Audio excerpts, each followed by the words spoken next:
नमस्कार साहित्य प्रेमियों, स्वागत है आपका अपने YouTube चैनल माइलस्टोन एक्सप्रेशन पर।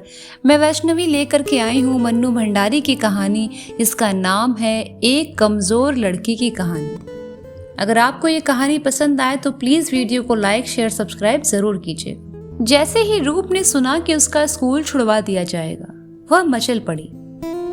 मैं नहीं छोड़ूंगी स्कूल। मैं साफ साफ पिताजी से कह दूंगी कि मैं घर में रहकर नहीं पढ़ूंगी। घर में भी कहीं पढ़ाई होती है भला? बस चाहे कुछ भी हो जाए, मैं यह बात तो मानूंगी ही नहीं। आजकल कुछ बोलती नहीं हूं तो इसका ये मतलब नहीं है कि जो मर्जी हो वो चकराते चले। वह मुट्ठियां भींच भींच कर संकल्प करती रही और पिता के आने की राह देखती रही। संध्या को जैसे ही पिताजी आए, वो सारा साहस बटोर कर अपने को खूब दृढ़ बनाकर उसके कमरे की तरफ चली। जैसे ही कमरे में घुसी, उसके पिताजी बोल पड़े, देखो रूप बिटिया, मैंने तुम्हारे लिए एक अच्छे से मास्टर जी की व्यवस्था कर दी है। वे कल से ही तुम्हें पढ़ाने आएंगे। आजकल यूं भी स्कूलों में क्या होता है, जाता है सिवाय उधम धाड़ के। घर में ही मन लगाकर पढ़ोगी तो 2-4 घंटे में अच्छी पढ़ाई कर लोगी। और फिर हमारी रूप बिटिया बुद्धिमान भी तो है, 2 साल में बस मैट्रिक हो जाएगी। क्यों, ठीक है ना? रूप को लगा कि उसकी सारी दृढ़ता, सारा संकल्प बाहर चला जा रहा। उसके मुंह से केवल इतना ही निकला, जी ठीक है। और वो लौट गई। कमरे में आकर वो बहुत रोई, अपने को बहुत कोसा। क्यों नहीं मैंने साफ साफ कह दिया, क्यों मान गई मैं पिताजी की बात? पर उसके मन की बात उसके मन में ही घुटकर रह गई। उसे कोई जान नहीं पाया। दूसरे दिन से ही मास्टर जी पढ़ाने के लिए आने लगे और वो पढ़ने लगी। आज से 3 साल पहले रूप बड़ी जिद्दी, बड़ी हठीली लड़की थी। 3 साल पहले अचानक हार्ट फेल हो जाने के कारण उसके सिर से माँ का साया सदा के लिए उठ गया। साल भर बीतते न बीतते उसके पिताजी ने उसके लिए नई माँ की व्यवस्था कर दी, पर उसका मुरझाया मन फिर से हरा न हो सका। अपनी माँ के असीम प्यार में रहने के बाद जब एकाएक उसे नई माँ के कठोर नियंत्रण में रहना पड़ा, तो वो इतना डर गई, इतनी सहम गई कि उसका सारा उल्लास, सारी चंचलता, सारे हौसले मर गए। 10 वर्ष की नन्ही रूप जैसे प्रौढ़ हो गई। पर इस प्रौढ़ता में कभी कभी उसका बचपना झांक जाता था। कभी कभी जिद पकड़कर बैठ जाने की उसकी इच्छा होती थी। लेकिन दूसरे दिन से मास्टर जी आने लगे और वह पढ़ने लगी। पर थोड़े ही दिनों में रमेश बाबू ने इस बात को अच्छी तरह महसूस कर दिया कि रूप का स्कूल छुड़वा कर उन्होंने भारी भूल की। धीरे धीरे घर का सारा काम एक के बाद एक तारा देवी के कंधों से सरक कर रूप पर आता गया, और वो भी बिना विरोध किए चुपचाप सब कुछ ओढ़ती चली गई। चंद दिनों में ही वह विद्यार्थी से गृहस्थिन बन गई। संध्या को ऑफिस से लौटकर जब वे रूप का क्लांत चेहरा देखते तो उनका मन महसूस उठता। बहुत सोच विचार कर उन्होंने आखिर एक दिन तारा देवी जी से कहा, मास्टर जी कह रहे थे कि रूप की पढ़ाई ठीक से नहीं हो रही है। अरे तू पढ़ाई भी कोई रोटी है क्या कि गटागट खा ली? मैं तो पहले से ही कही हूँ कि लड़कियों की बुद्धि घर संभालने की होती है। तुम जबरदस्ती किताबों से मगजमारी करवाओगे तो और क्या होगा। जब किसी बात को पूरी तरह समझती नहीं हो तो टांग मत अड़ाया करो। स्वर में क्रोध का पुट स्पष्ट। मैं सोचता हूँ रूप को उसके मामा के यहाँ भेज दूं। वे तो बेचारे पहले भी बहुत कह गए थे, बस मैं ही मना कर रहा था। अब सोचता हूँ भेजना ही ठीक होगा। उनके कोई संतान भी नहीं है। दूसरे वहाँ लड़कियों की शिक्षा की अलग व्यवस्था भी है। शहरी जीवन में रहेगी तो कुछ बनेगी। नहीं नहीं, अब उसे भेजना ही होगा। ऐसे नहीं चलेगा। कोई और समय होता तो तारा देवी शायद इस प्रस्ताव को कभी नहीं मानती, पर आज रमेश बाबू का रुख कुछ ऐसा था कि विरोध करने का साहस नहीं हुआ। केवल इतना ही कहा, तुम जानो और तुम्हारा काम जाने, और वे चली गई। जब रूप ने देखा कि मामा के यहाँ भेजा जा रहा है तो उसका मन विद्रोह कर उठा। मैं नहीं जाऊंगी मामा के घर। अपना घर क्यों छोड़ू? स्कूल भी छुड़वा दिया, इतना काम भी करती हूँ, फिर भी ये लोग मुझे अपने घर नहीं रखना चाहते। इस बार मैं साफ साफ कह दूंगी कि मैं कहीं नहीं जाऊं। जाने क्यों इस बात से उसे लगा मानो पिताजी उसे घर से निकालना चाहते हैं, और यही भावना उसके मन को कचोट रही थी। मैं इतनी पराई हो गई, इतनी बुरी हो गई कि घर में भी नहीं रखा जा सकता। ऐसा ही है तो मुझे मार डालो, पर मैं जाऊंगी नहीं। और वो शाम तक रोती रही। शाम को पिताजी के आते ही वह साहस बटोर कर उधर चल पड़ी। जैसे ही दरवाजे के निकट पहुंची उसने सुना नई माँ पिताजी से कह रही थी, तुम्हारे ही भेज भेज करने से क्या होता है, तुम्हारी लाडली तो सवेर से आंसू ढुलका रही है। पिताजी बोले, कौन, रूप बेटी? अरे वह बड़ी समझदार लड़की है, वो मेरा कहना कभी नहीं टालेगी। रूप को लगा जैसे उसका सारा विरोध, सारा क्रोध बह गया। वो जितने जोश के साथ उधर आई थी उतने ही शिथिल कदमों से लौट गई। मामा के बारे में रूप ने बहुत सुना था। होश संभालने के बाद उन्हें कभी देखा नहीं था। जब वह वहां पहुंची तो मामा मामी के असीम प्यार ने 2 दिन में ही उसे जैसे नया जीवन दे दिया। मामा तो बहुत देर तक उसके सिर पर हाथ फेरते रहे और उनकी आंखों से आंसू बहते रहे। मामा को यूं रोते हुए देखकर रूप भी फूट फूट कर खूब रोई। मामा मामी के अतिरिक्त उस घर का तीसरा सदस्य था ललित। बचपन से ही डॉक्टर साहब ने इसे पाला था और आज तो वह एक प्रकार से उनका पुत्र ही बन गया था। डॉक्टर साहब तो अपने काम में ही बड़े व्यस्त रहते थे, सो उन्होंने रूप की पढ़ाई लिखाई की व्यवस्था का सारा भार ललित पर डाल दिया। शुरू में रूप को ललित के सामने बड़ी झिझक लगती थी। लड़कों के साथ बात करने की उसे आदत जो नहीं थी, पर उस घर का वातावरण ही इतना उन्मुक्त, इतना स्वच्छंद था कि अधिक दिनों तक संकोच और झिझक करने नहीं जा सकी। पर उस घर का वातावरण ही इतना उन्मुक्त, इतना स्वच्छंद था कि अधिक दिनों तक संकोच और झिझक टिक नहीं सकी। मैट्रिक की परीक्षा देकर भी रूप घर नहीं आई। सारी छुट्टियां वही बिताती। आज उसका रिजल्ट निकलने वाला है। ललित रिजल्ट देखने गया हुआ है और उसे लग रहा है जैसे समय ही नहीं गुजर रहा। पास तो वह जरूर हो जाएगी, डिवीजन भी अच्छा ही मिलेगा। फिर भी जब तक रिजल्ट न आ जाए मन में खटका था। तभी दूर से ललित आता दिखाई दिया। वो फौरन फाटक पर पहुंच गई। ललित ने कहा, मैं कहता हूँ बोर्ड वाले 4th डिवीजन की भी व्यवस्था कर देते तो उनका क्या बिगड़ जाता। क्यों, क्या हुआ? रूप ने कुछ बुझे स्वर से पूछा, पर उसे अपनी असफलता पर विश्वास नहीं हो रहा था। होगा क्या, 1st से लेकर 3rd डिवीजन तक के सारे लिस्ट टटोल मारी, कहीं आप साहब का नाम ही नहीं है। चलो हटो झूठे कहीं के, ऐसा हो ही नहीं सकता। नहीं साहब, ऐसा कैसे हो सकता है? रूप रानी तो पास होने का पट्टा लिखा कर आई है खुदा के घर से। देख रही हो चाची इसका मुगालता, खोपड़ी में गोबर और सपने देखेंगी 1st डिवीजन के। मेहनत तो बहुत की थी बेचारी ने, मामी ने कुछ निराश होकर कहा। अरे तो उसमें घबराने की क्या बात है? कौन बोर्ड टूटा जाता है या रूप मरी जा रही है? आते साल फिर बैठ लगी। अच्छा है एक ही क्लास में 2-3 साल रहेगी तो जड़ें मजबूत हो जाएंगी।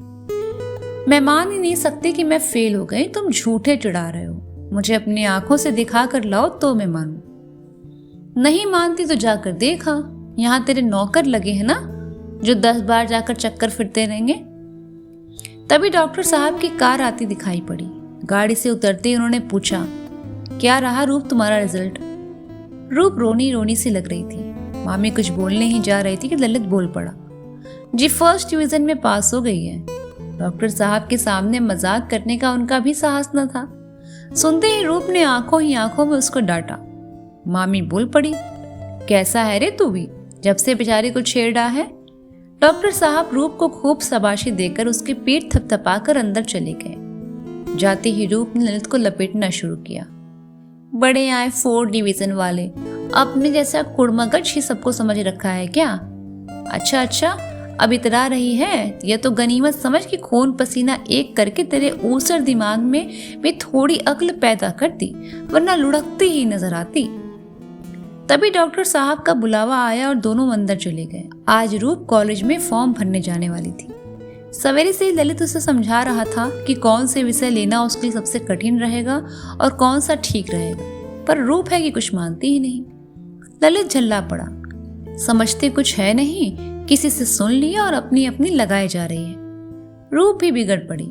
जाओ, नहीं समझते हैं तो तुम ना सही, पर तुम्हारे विषय कभी नहीं लेंगे। कोई तुम्हारे गुलाम है क्या जो हर बात तुम्हारी ही माने? पर जब रूप ने फॉर्म भरा तो सब सही विषय भरे जो ललित ने बताए थे। ललित को जब मालूम पड़ा तो जाने क्या कैसा कैसा लगा उसे। उसने कहा, क्यों रे रूप, तू अपनी बात पर टिकती क्यों नहीं? विरोध तो बड़े जोर शोर से कर रही थी, दुनिया भर की अकड़ दिखाएगी पर करेगी वही जो दूसरे चाहते हैं। क्या करूं, फिर तुम ही कहते हैं कि बड़ी जिद्दी लड़की है। ललित को रूप की ये कमजोरी अच्छी भी लगती थी, बुरी भी लगती थी। कॉलेज खुलने वाला था आज। रूप सवेरे से ही कॉलेज आने की तैयारी कर रही थी। उसने जिंदगी में पहली बार 2 चोटियां की, उल्टे पल्ले से साड़ी पहनी, पर्स लिया। जैसे ललित की दृष्टि उसके ऊपर पड़ी, वह बड़े जोर से हंस पड़ा। आए हाय, गांव की छोरी और पूरब की चाल। अच्छा जाओ, हम तो गांव के ही सही, तुम तो सीधे विलायत से ही चले आ रहे हो ना। रूप की दोनों चोटियां पकड़कर घसीटता हुआ ललित भीतर ले गया। अरे चाची, देखो तो जरा अपनी रूप बिटिया का नखरा तो देखो, कॉलेज जा रही है, कॉलेज। हाय रे, मार डाला, सारे बाल नोच कर रख दिए। क्या कर रहा है ललित, इतना बड़ा हो गया, अभी तक बचपना नहीं गया। चाची ने स्नेह से डांटते हुए कहा। अरे चाची, जरा रूप की तारीफ तो कर दो, बेचारी ये तो ना समझे कि इतना सजना सवरना बेकार चला गया। हाँ तो अच्छी तो लग रही है। अच्छी, कमाल कर दिया चाची तुमने तो। अरे अच्छी क्या, इंद्र के अखाड़े की अप्सरा लग रही है, अप्सरा। इस विशेषण को सुनकर रूप को गुस्से में भी हंसी आ गई। वो समझ नहीं पा रही थी कि कैसे ललित को मजा चखाए, और जब कुछ नहीं सूझा तो उसने उठकर एक लोटा पानी उसके ऊपर डाल दिया और खिलखिलाकर हंस पड़ी। लो और चढ़ाओ। इस हरकत के लिए ललित तैयार नहीं था। जो ही रूप को पकड़ने के लिए दौड़ा, चाची ने पकड़ लिया। इतने बड़े बड़े हो गए पर जरा भी शऊर नहीं। सवेरा हुआ नहीं कि लड़ाई शुरू हो गई। अब कोई तुम छोटे छोटे बच्चे हो भला, अपनी उस लाडली को तो कुछ नहीं कहती, सिर पर चढ़ाकर बिगाड़ रखा है बुरी तरह। सारे कपड़े बिगाड़ दिए, बदतमीज कहेगी। और झल्लाया हुआ वह ऊपर कपड़े बदलने चला गया। रूप दूर खड़ी खड़ी खूब हंस रही थी। उस दिन चाची किसी से मिलने गई थी और रूप चुपचाप अपने कमरे में बैठी किताब के पन्ने उलट पुलट रही थी। तभी ललित ने आकर कहा, ए रूप, जल्दी से तैयार हो जाओ, मैं सिनेमा का टिकट लाया हूँ, बड़ी अच्छी फिल्म है। मुझे नहीं जाना सिनेमा। किताब पर से आंखें उठाए बिना ही रूप ने उत्तर दिया। क्यों? ये भी कोई जरूरी है कि तुम्हारे हर क्यों और हर क्या का जवाब ही दिया जाए? बस कह दिया नहीं जाना तो नहीं जाना। ठीक है, नहीं जाना तो मत जाओ, यहाँ रौब किस पर लगा रही हो? तुम्हारा टिकट वापस कर देंगे। और झल्लाया हुआ ललित ऊपर चला गया। थोड़ी देर में वह तैयार होकर नीचे उतरा और जैसे दरवाजे के पास पहुंचा तो देखा रूप तैयार होकर खड़ी थी। वो कुछ बोला नहीं, दोनों चुपचाप चलने लगे। आधा रास्ता पार करने के बाद ललित पूछ ही बैठा, इतना मिजाज क्यों गर्म हो रहा है तेरा? पर जैसे ही उसने रूप की ओर देखा, उसकी छलछलाई आंखें देखकर वह सहम गया। रास्ते में अधिक छेड़ना उचित न समझकर वह चुप हो गया। हाल में पहुंचे और अंधेरा हुआ कि बहुत ही मुलायम स्वर में ललित ने पूछ लिया, क्या बात है? पिताजी की चिट्ठी आई है, लिखा है 1 सप्ताह के लिए चली जाओ। तुम ही बताओ, अभी जाकर क्या करूंगी भला? जाने मेरा मन वहां कैसा कैसा हो रहा। तभी खेल शुरू हो गया। उस समय तो ललित ने बड़ी लापरवाही से कह दिया, चिंता मत कर, सब ठीक हो जाएगा। लेकिन खेल खत्म हुआ तो हॉल से बाहर निकलते ही ललित ने कहा, हाँ तो क्या लिखा था पिताजी ने तुम्हारे? और तो कुछ नहीं, बस आने के लिए लिखा था। तो तू साफ साफ लिख दे कि अभी नहीं आ सकती, कॉलेज की पढ़ाई है, कोई तमाशा नहीं है। हाय राम, पिताजी को टूटता जवाब कैसे लिख दूं? हाँ, पिताजी को टूटता जवाब कैसे लिख दें? टूटता जवाब देने के लिए तो हम हैं। कुछ भी कहो और फट से नहीं करेंगे तो सुन लो। तुम्हारा क्या? हाँ साहब, हमारा क्या, हम कोई आदमी थोड़े ही हैं। पर सच रूप, तुझ पर बड़ा गुस्सा आता है। तू इतनी डरपोक क्यों है? घर वालों के सामने तेरी जान निकलती है। देखती नहीं आजकल की लड़कियां कितनी बेधड़क, कितनी निर्भीक होती हैं। 2 साल हो गए तुझे यहाँ रहते, पर रह रही देहातन की देहाती। मना कर दे कि तो पिताजी यही सोचेंगे कि लड़की बड़ी ढीठ हो गई है। सोच लेने दे। तुम नहीं जानते ललित, वो मेरे लिए क्या सोचते हैं। ऐसा जवाब दूंगी तो उनको बड़ा धक्का लगेगा। बस यही तो तेरी कमजोरी है। घर वाले जरा सा कह दें हमारी रूप बिटिया जैसा है कोई दुनिया में, और फिर रूप बिटिया से चाहे कुएं में कुदवा लो तो कूद जाएगी। मैं कहता हूँ अपनी आदत छोड़ दे, जरा हिम्मत से काम लेना सीख। मुझसे तो नहीं लिखा जाएगा, पर मैं जाऊंगी भी नहीं। और उसका गला भर्रा गया। अच्छा तो अब रो मत, मैं चाचा जी से कहकर चिट्ठी लिखवा दूंगा और सचमुच ललित ने रूप के पिताजी को पत्र लिखवा दिया और बात टल गई। उस दिन संध्या को खूब झमक कर पानी बरस रहा था। चाची पकौड़ी बना रही थी और रूप और ललित वहीं बैठकर खा रहे थे। उस दिन संध्या को खूब झमक कर पानी बरस रहा था। चाची पकौड़ी बना रही थी और रूप और ललित वहीं बैठकर खा रहे थे। ललित एक टक रूप के चेहरे को देख रहा था। ललित को ये घूरते देखकर रूप बोल पड़ी, ये घूर घूर कर क्या देख रहे हो मेरी तरफ, कभी देखा नहीं है क्या? ललित ने कहा, सोचता हूँ चाची जिसने इसका नाम रूप रखा होगा वो नामकरण विद्या में काफी अनाड़ी रहा होगा। इन देवी जी का नाम रूप हो, इससे बढ़कर नाम की और क्या विडंबना हो सकती है भला। चट से बोली रूप, मैं भी सोचती हूँ चाची, इनका नाम ललित किसने रख दिया भला? ललित तो इनकी खोपड़ी के ऊपर से ही निकल गया है। अच्छा, तो आपके भी पर निकल रहे हैं। देख रही हो चाची कैसी जीभ चलने लगी है। वो दिन भूल गई जब छुई मुई से देहातिन के वेश में यहाँ पर आई थी। भूलेंगे क्यों, याद है। तुम अपनी कहो। क्यों मामी, कैसा हुलिया था इनका जब तुम इन्हें अनाथाश्रम से लेकर आई थी। शायद मुंह की मक्खियां। ये वाक्य पूरा भी नहीं कर सकी कि ललित प्लेट और प्याला छोड़कर तमक कर ऊपर चला गया। घबराकर चाची बोली, ये तूने क्या कह डाला पगली? तू जानती नहीं इस बात से वो कितना दुखी हो जाता है। कितने ही सालों तक यूं इस घर में रहकर किसी भी तरह अपना मानने को तैयार नहीं था। ये तो पिछले 5-6 वर्षों से हमारा बनकर रह रहा है। अब तू ही उसे मना कर ला, जाते ही माफी मांग लेना। और उन्होंने चट कढ़ाई उतार दी। महज मजाक में रूप ये सब कुछ कह गई। ऐसा परिणाम होगा ये तो कभी सोचा भी नहीं था। ललित के दुख की बात सुनते ही उसका मन भर आया। वो धीरे धीरे ललित के कमरे की ओर चली। दरवाजे पर पहुंचकर देखा ललित मेज पर दोनों हाथों के बीच सिर डाले बैठा है।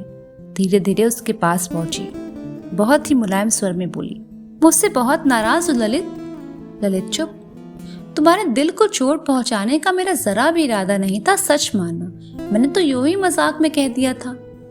ललित चुप।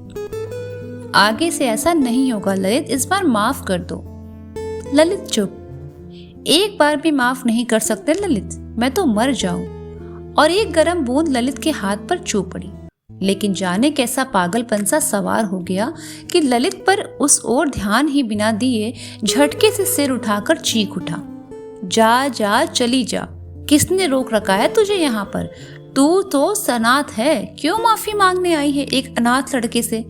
और तड़ाक से एक पूरे हाथ का चाटा रूप के गाल पर जमा दिया। 2-3 क्षण तक कमरे में सन्नाटा छा गया। जब ललित ने बहुत ही मुलायम स्वर में पूछा, बहुत चोट आ गई रूप?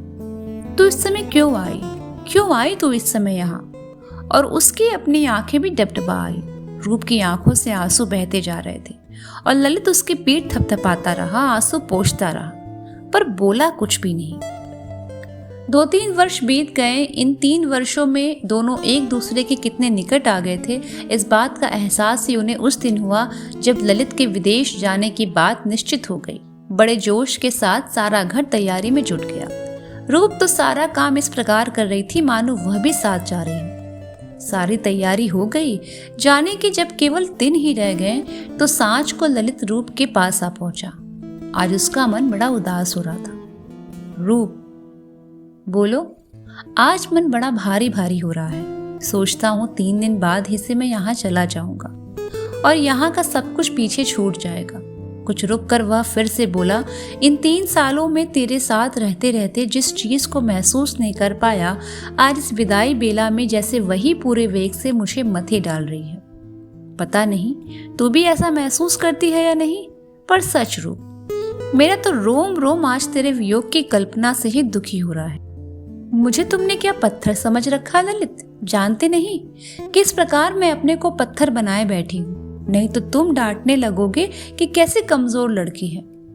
अब तुम यूं कमजोरी दिखाओगे तो मैं क्या करूंगी ललित? और उसकी आंखें छलछला गई। ललित कुछ देर उसकी ओर देखता रहा, फिर बोला, देख, मैं तुझे अपने रूप सौंप कर जा रहा हूँ, इस विश्वास के साथ कि लौटूंगा तो मुझे इसी हालत में लौटा देगी। ऐसा ना हो कि मैं लौटूं और देखे कि तूने रूप को किसी और के घर का श्रृंगार बना दिया। तू बड़ी कमजोर है, इसी से मन डरता है। बोल रूप, मेरी धरोहर को रख सकेगी ना? सब बातें क्या मुंह से कहनी होती है ललित? इतना विश्वास रखो, जान रहते तो तुम्हारी सौंपी हुई धरोहर को किसी के हाथ न लगाने दूंगी। जानता हूँ रूप कि तू मेरी है, दुनिया की कोई ताकत तुझे मुझसे छीन नहीं सकती। पर फिर भी कहे जाता हूँ, यदि कुछ भी ऐसा वैसा हो गया तो दुनिया के किसी भी कोने से तुझे भगा लाऊंगा। उस समय मुझे कोई नहीं रोक सकेगा। ऐसी नौबत ही नहीं आएगी। तभी चाची ने दोनों को चाय के लिए बुलाया और उठकर दोनों चले गए। ललित चला गया। चाची और रूप खूब रोई। कुछ दिनों तक घर में भयानक सन्नाटा छाया रहा। फिर धीरे धीरे सब कुछ वैसे ही चलने लगा। जिस दिन ललित का पहला पत्र आया, 50 बार उससे पढ़ा गया। जितने लोग आए सबसे कहा गया। फिर धीरे धीरे पत्रों की बात भी पुरानी पड़ गई। रूप ने अपना सारा ध्यान किताबों में लगा दिया। इस बार भी उसे फर्स्ट डिवीजन में पास होना ही था। ललित के पत्रों में भी तो बराबर यही लिखा रहता था कि खूब पढ़ना, खूब मेहनत करना। रूप को उन पत्रों से बड़ा बल मिलता, बड़ी प्रेरणा मिलती, पर कभी सोचा भी नहीं था कि परसों ही पत्र लिखने के बाद आज फिर आधी रात के भयानक सन्नाटे में तुम्हें पत्र लिखने बैठना पड़ेगा। ये भी नहीं जानती कि जो कुछ लिखना है वो कैसे लिखूं। बस इतना समझ लो ललित कि इतने विश्वास के साथ अपनी जिस धरोहर को मेरे पास छोड़ गए थे, मेरे देखते देखते सब लोग उसे छीन रहे हैं और मैं कुछ कर नहीं पा रही हूँ। तुम तो मेरी सारी दृढ़ता, सारे साहस को लेकर कोसों कोसों दूर बैठे हो। अब किसका सहारा लेकर घर वालों का विरोध करूं? तुम्हारे बिना कितनी बेबस, कितनी असहाय मैं अपने को महसूस कर रही हूँ, तुम सोच नहीं सकते। तुम ही बताओ ललित, अब क्या होगा? नहीं जानती पिताजी ने कौन से जन्म का बदला निकाला है। एक बार मुझसे पूछ लिया तो होता। उस हालत में मैं साफ साफ कह देती, पर किसी ने मुझसे पूछने की जरूरत ही नहीं समझी और शादी की तारीख तक निश्चित कर दी। मेरी इच्छाओं की, मेरे अरमानों की कोई परवाह तक नहीं की। इतनी साथ से सपनों का सुनहला संसार संजोया था, वो क्या यूं ही बिखर कर चूर चूर हो जाएगा?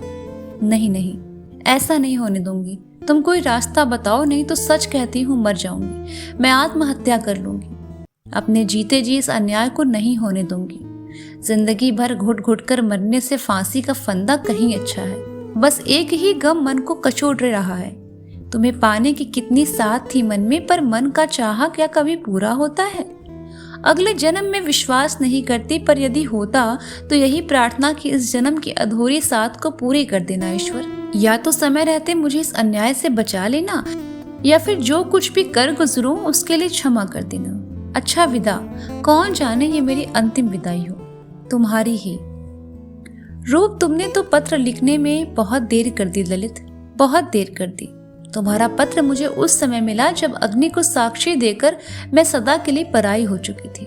4 दिन पहले ये पत्र मिला होता तो सोचती हूँ शायद इसी का सहारा लेकर कुछ कर सकती, पर आज तो इसका शब्द शब्द मेरे हृदय को मथे डाल रहा है। कितने जोश के साथ मैंने लिखा था कि यदि मैं कुछ भी नहीं कर सकी तो आत्महत्या कर लूंगी, मैं मर जाऊंगी, पर मैं मर भी न सकी। तुम भी सोचते होगे कितनी जाहिल लड़की है, पर नहीं जानती कि सब कुछ लुट जाने पर भी किसका मोह प्राणों को यूं अटकाए है। शायद मन की किसी अज्ञात कोने में तुमसे दंड पाने की लालसा छिपी बैठी है। इसने मुझे मरने भी नहीं दिया। तुम्हारे साथ इतना बड़ा विश्वासघात करके बिना तुमसे उचित दंड पाए यदि मैं मर भी जाती तो विश्वासघात की ये भावना निरंतर मेरी आत्मा को सताती न रहती। अब तो जब तक तुम लौट कर नहीं आ जाते और मुझ जैसी जाहिल लड़की को जी भरकर इस कुकर्म की सजा नहीं ले लेते, तब तक मैं तुम्हारा आसरा देखती बैठी रहूंगी। मैं तो विधाता ने ही मेरे लिए दंड सजोया है, वो संसार के भयंकर से भयंकर दंड से भी कड़ा है, पर विधाता से भी बड़ी अपराधनी तो मैं तुम्हारी हूँ। सो जब तक तुम्हारे हाथों दंड नहीं पा लेती, मानो मरने का अधिकार भी मुझे नहीं है। मैं तो अपनी कमजोरी का फल भोगूंगी, पर इस सारी बात से अकारण ही तुम्हें इतना दुखी होना पड़ा। ये सब सोच सोच कर ही मन बिधा जा रहा। शायद अपात्र को प्यार करने से दुख ही उठाना पड़ता है। अब मुझे भूल जाओ ललित, स्वप्न में भी मेरा ख्याल मत करना। जितनी उमंग और जितने उत्साह के साथ तुम्हारे प्यार को सहेजा, उसी उत्साह के साथ मन को जरा भी मलिन बनाए बिना मैं तुम्हारी उपेक्षा और भत्सरना को भी अपने आंचल में समेट लूंगी। इतना विश्वास रखना। अब और कुछ नहीं लिखूंगी ललित, अब लिखने को शेष रह ही क्या गया है भला। इस पत्र का उत्तर मत देना और यूं भी कभी मुझे पत्र मत लिखना। अपने जीवन के पिछले पृष्ठों से रूप का नाम धो पोंछ कर बिल्कुल साफ कर देना, जिससे मेरी अपवित्र छाया भी तुम्हारे सुनहले भविष्य को धूमिल न बना सके। इसी अनुरोध के साथ रूप। ललित, पूछती हूँ, मना करने पर भी तुमने पत्र क्यों लिखा?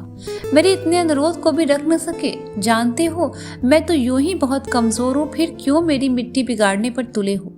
तुम भी औरों के साथ मिलकर सताने लगोगे तो किसका आसरा लेकर जिंदा रहूंगी? ये तो सोचा होता। इतने ढेर सारे प्रश्न तुमने पूछ डाले, पर पूछती हूँ क्या करोगे ये सब जानकर? जिस लड़की ने तुम्हारे जीवन की सारी खुशियों को यो कारण ही बर्बाद कर डाला, आज भी उसके सुख सुख की चिंता से तुम त्रस्त हो। ये सब लिखने के बजाय यदि तुमने मुझे खूब भर्त्सना की होती, खूब फटकारा होता, तो मन की व्यथा कुछ तो घटती। पर तुम्हारा यह स्नेह मुझसे सहा नहीं जा रहा ललित। इन मेहंदी लगे हाथों से कैसे अपनी बर्बादी की कथा लिखूं?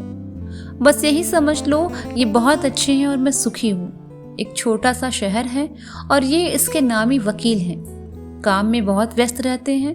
यो भी काफी साधु प्रकृति के पुरुष हैं। परिवार का कोई झंझट नहीं, घर में अकेली हूँ। साधनों का कोई अभाव नहीं, पर जिसकी सब साध ही मर गई हो, वो क्या करे इन साधनों को लेकर।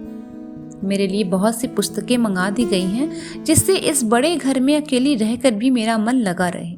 पर कैसे बताऊं कि जिसका मन ही मर गया, उसके मन लगने ना लगने का प्रश्न ही कहाँ उठता है भला। बस और जो कुछ ठीक है सब ठीक है। जिंदगी को घसीट रही हूँ या जिंदगी मुझे घसीट रही है, कुछ भी समझ में नहीं आता। बस एक ही बात है, अब भूल कर भी मुझे पत्र मत लिखना। हाथ जोड़कर मैं तुमसे यही प्रार्थना करती हूँ। उस दिन वकील साहब काम से जरा जल्दी ही लौट आए। रूप अपने कमरे में खड़ी शून्य दृष्टि से बाहर कुछ देख रही थी। आज उसकी आंखें लाल हो रही थी, मानो अभी अभी रोकर चुप हुई हो। वकील ने रूप को इस हालत में देखा तो बहुत मुलायम स्वर में बोले तुम्हारा मन शायद यहाँ लगता नहीं, बिल्कुल अकेली पड़ गई हो। न हो तो तुम चौधरी साहब की पत्नी के यहाँ चली जाया करो। बड़ी मिलनसार स्त्री हैं, वो तुम्हारा परिचय और लोगों से करवा देंगे। क्या करूं, मुझे तो जरा भी समय नहीं मिलता कि तुम्हें घुमाने फिराने ले जाया करूं। जी नहीं, मेरा तो खूब मन लग जाता है, फिर भी ये किताबें तो हैं ही। देख रहा हूँ इधर तुम दुबली भी हो रही हो। अपनी चिंता अपने आप में ही रखा करो, समझी? आप व्यर्थ ही चिंता कर रहे हैं, मैं बिल्कुल अच्छी हूँ। अच्छा देखो, आज शायद मुझे लौटने में कुछ देर हो जाए, तो तुम मेरे लिए बैठ ही न रहना, खा पी लेना। इंतजार करने की जरा भी जरूरत नहीं है। क्या करूं, काम को जितना हल्का करने की सोचता हूं, काम उतना ही बढ़ जाता है। ये सोच कर कि वकील साहब देर से लौटेंगे, रूप बिना खाए ही पुस्तक पढ़ने बैठ गई। पर तभी उसे वकील साहब का स्वर सुनाई पड़ा। अरे सुनती हो, ये तुम्हारे मैके से कौन आए हैं? मैके का नाम सुनते ही रूप झपट कर बाहर निकली। देखा सामने ललित खड़ा था। उसके पैर जहां के तहां रुक गए, नजरें नीचे झुक गईं। वकील साहब बड़ी जल्दी में थे। देखो तुम इनके नहाने खाने की व्यवस्था करो, मुझे बड़ी जल्दी है। कोशिश तो यही करूंगा कि खाने के समय भी लौट आऊं, नहीं तो तुम इन्हें अच्छी तरह खिला देना। और जिस व्यस्तता से वे आए थे, उसी व्यस्तता से वे चले भी गए। ललित और रूप दोनों आमने सामने खड़े थे। दोनों के मन में तूफान मचल रहे थे, पर कोई कुछ बोल नहीं पा रहा था। आखिर ललित ने पूछ ही लिया, कैसी हो रूप? अच्छी ही हूँ। एक छोटा सा उत्तर देकर वो उसके नहाने खाने की व्यवस्था करने चली गई। नहा धोकर जब ललित तैयार हो गया तो रूप ने पूछा, आपके लिए खाना लगवा दूं? मैं आप कब से हो गया रूप? इतना परायापन तो न बरतो, नहीं तो यहाँ रहना मुश्किल हो जाएगा। वकील साहब क्या बहुत देर से आएंगे? उनका कुछ ठीक नहीं है, देर भी हो सकती है। अच्छा तो मुझे खाना दे दो। पर उसने जब सामने एक ही थाली देखी तो पूछा, और तुम? मैं बाद में खाऊंगी। वकील साहब के साथ? नहीं, सबके बाद में। पर अकेले तो मुझसे खाया नहीं जाएगा। तुम बैठी रहो, मैं खाऊं, ये कैसे हो सकता है? ले आओ थाली, मैं भी पीछे ही खा लूंगा। ललित ने सारी बात इस ढंग से कही कि रूप की आंखों में सावन भादों की घटाएं उमड़ आई। थाली परोसने के बहाने वो अंदर चली गई और फिर खूब अच्छी तरह मुंह धोकर बाहर निकली। पर ललित कोई नादान बच्चा तो है नहीं। दोनों चुपचाप खाने बैठे। रूप की आंखें बार बार भर रही थी।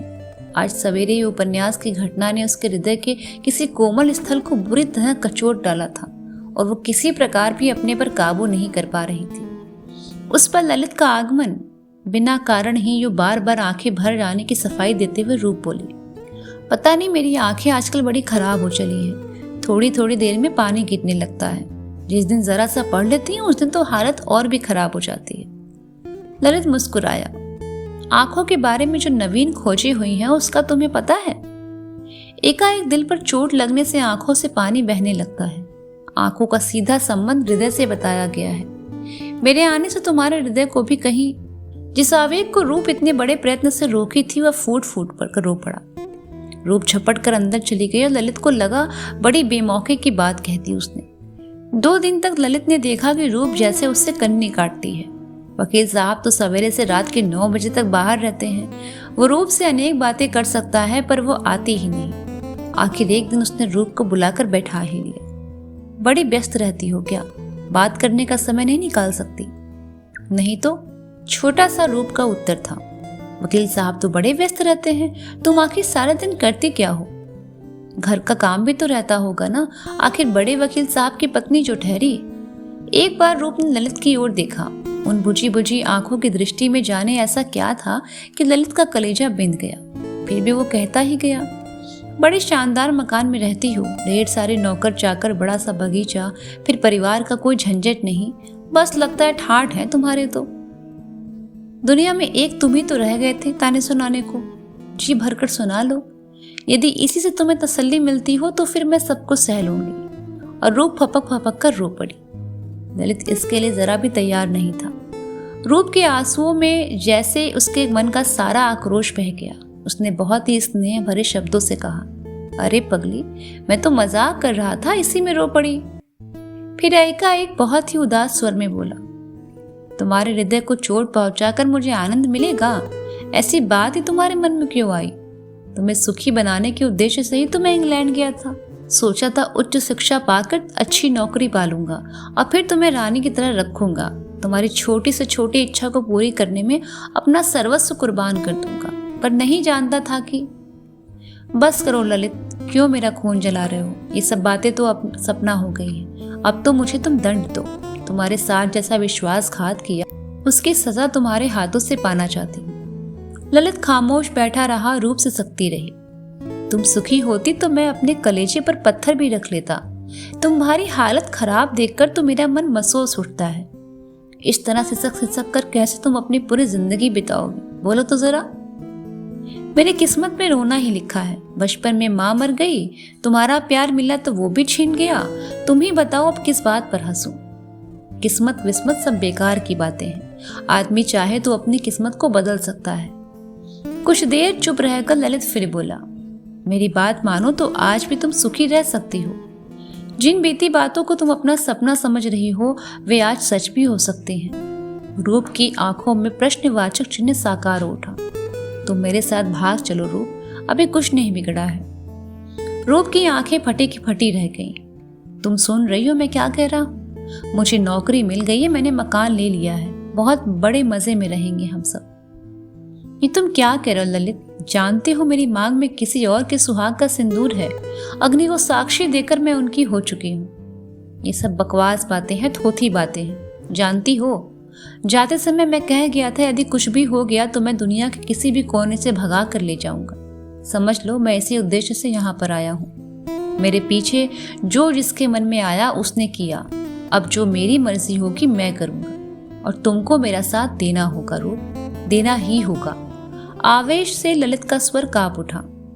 ये सब कैसे हो सकता है? कैसी पागलपन की बातें कर रहे हो? पिताजी सुनेंगे तो क्या कहेंगे? सारी दुनिया सोचेगी तो क्या कहेगी? ऐसा भी कहीं हुआ है आज तक? जहन्नुम में गई दुनिया और जहन्नुम में गए तुम्हारे पिताजी। पिताजी की बिटिया इतनी दुलारी होती ना तो ये कुएं में न ढकेल देते। तुम्हें पिताजी की भावनाओं का ख्याल है, दुनिया भर का ख्याल है, पर मेरे अरमानों मेरी तमन्नाओं का कुछ ख्याल नहीं। मानो मैं आदमी नहीं मिट्टी का लौंदा हूँ। तुम मुझसे दंड चाहती हो ना, तो समझ लो ये दंड है तुम्हारे लिए। मैं तुम्हें ले जाना चाहता हूँ, भगा कर ले जाना चाहता हूँ। उसका आवेश बढ़ता जा रहा था। नहीं ललित, इतना बड़ा दंड मुझे मत दो। ये सब मुझसे नहीं होगा, मुझसे कभी नहीं होगा। रूप से सकती रही। बड़े स्नेह से रूप के बालों में उंगलियां फेरते हुए ललित ने कहा, समझ से काम ले रूप, ये जिंदगी यूं ही मिट्टी में मिला देने की वस्तु नहीं है। फिर तेरे मन की हालत मैं तुझसे अधिक जानता हूँ। क्यों व्यर्थ में अपने को छुड़लाने की कोशिश कर रही है? मेरी बात मान जा। नहीं ललित, ये मुझसे नहीं होगा। बहुत ही बुझे हुए स्वर में ललित ने बोला, बड़ी आस लेकर यहाँ आया था रूप, जाने क्यों तू जीवन का सबसे बड़ा दाव हार गई। फिर भी मेरा मन निराश नहीं हुआ था। सोचता था अपने रूप को तो जिस क्षण चाहूंगा ले जाऊंगा। बड़ा भरोसा था मुझे तुझ पर। लगता है आज सारे आसरे टूट गए। अब तुझे अधिक परेशान नहीं करूंगा। मैं लौट जाऊंगा, पर इतना बता दे कि रूप की मैं रहूंगा कैसे, कैसे अपने दिन गुजारूंगा। तू चुप क्यों है, बोलती क्यों नहीं? और हारे हुए जुआरी की तरह ललित ने सिर अपनी बाहों में छिपा लिया। रोते रोते रूप बोली, क्या बोलूं? तुम जो कहोगे वही करूंगी ललित, वही करूंगी। पूरे सप्ताह भर तक ललित रूप के मन को दृढ़ बनाता रहा।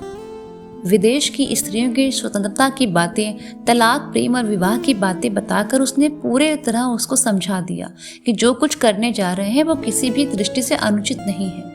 और रूप ने भी अपने आप को पूरी तरह तैयार कर लिया, खूब दृढ़ बना लिया। भविष्य के सुनहले स्वप्न उसके हौसलों को बढ़ावा देते और ललित की स्नेह सिक्त बातें इस दमघोटू वातावरण को छोड़ भागने की ललक पैदा कर देती। 7वें दिन ललित ने कहा, अच्छा रूप, कल रात को हम लोग चल देंगे। मैं सवेरे ही यहाँ से विदा लेकर धर्मशाला में जा टिकूंगा। तुम रात 12 बजे के करीब स्टेशन वाले रोड पर चबूतरे पर मुझे मिलना, समझी? डरोगी तो नहीं ना?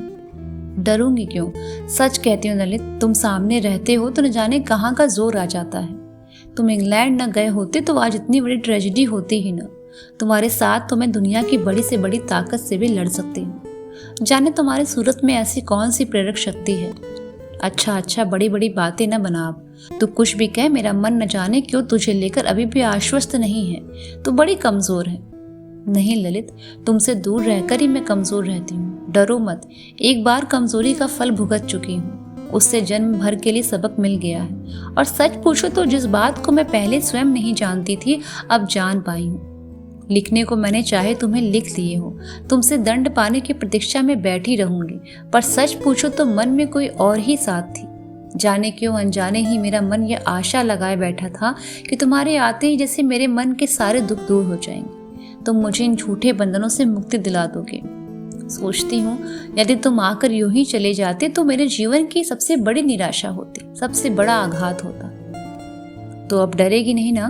मैं निश्चिंत हो जाऊं? अरे ललित के रहते रूप किसी से नहीं डरती। दूसरे दिन सवेरे ही ललित वकील साहब और रूप से विदा लेकर नौकरों चाकरों की बख्शीश देकर विदा हो गया। रूप ने बड़े ही स्वाभाविक ढंग से उसे विदा किया। भविष्य के सपने देखते देखते ही रूप ने सारा दिन बिता दिया। कभी कभी मधुर कल्पनाएं उसके मन को मतवाला बना देती, तो कभी पिताजी, वकील साहब, नई माँ के क्रोधित चेहरे उसके मन को कपा देते। संध्या को वह उठी और एक अटैची में उसने 2-4 जोड़ी जरूरी कपड़े और कुछ रुपए रख दिए। यो अपने को भरसक स्वाभाविक बनाए रखने की कोशिश कर रही थी, फिर भी आज घर की प्रत्येक हरकत को बड़ी चौकन्नी होकर देख रही थी। नौकर चाकर कहीं उसके विषय में ही तो बात नहीं कर रहे। इसी प्रकार 9 बज गए। वकील साहब नहीं लौटे। उसका मन अनेक प्रकार की आशंकाओं से भरने लगा। 9:30 बजे, फिर भी वो नहीं आए। अब तो उसका दिल बुरी तरह धड़कने लगा। और धड़कने लगा। कहीं किसी ने ललित को तो देख तो नहीं लिया। ये ख्याल आते ही वो ऊपर से नीचे तक कांप उठी। समय के साथ साथ उसके दिल की धड़कनें बढ़ती गई। तभी वकील साहब आए। उसने पूछा, बड़ी देर कर दी आज आपने? उसका स्वर कांप रहा था। आज एक पुराना मित्र मिल गया था, उससे बातें करने में देर हो गई। अपने आप को स्वाभाविक बनाए रखने के लिए रूप जल्दी जल्दी खाना परोसने लगी। उसका हाथ कांप रहा था और वकील साहब बोले चले जा रहे थे। बड़ी मुसीबत में था बेचारा। उसकी स्त्री अपने किसी आशिक के साथ भाग गई। रूप का चेहरा फक, उसका हाथ जहां का तहां रुक गया। मुझसे सलाह लेना चाहते थे कि क्या किया जाए। मैंने साफ कह दिया कानूनी कार्रवाई करो, पर उनका कहना था कि पढ़ी लिखी लड़की है, कानून के जोर से उसे अपना नहीं बनाया जा सकता। कपड़े बदलने का काम खत्म करके वकील साहब कुर्सी पर आ डटे। रूप के पैर बुरी तरह लड़खड़ा रहे थे और वकील साहब अपनी ही धुन में बोले जा रहे थे। मैंने तो साफ कह दिया, पढ़ी लिखी है तो सिर पर बिठाओ। पढ़ी लिखी है, पढ़ी लिखी है। अरे पढ़ी लिखी तो तुम भी हो। भागने की बात तो दूर, 2 साल हो गए, मुझे कभी याद नहीं पड़ा कि तुमने आंख उठाकर किसी पुरुष से बात भी की हो। ये भी कोई बात हुई भला? रात का 1 बजा था। रूप की आंखों से एक एक करके आंसू टपकते जा रहे थे और उसके सूटकेस से एक एक करके कपड़े बाहर निकलते जा रहे थे।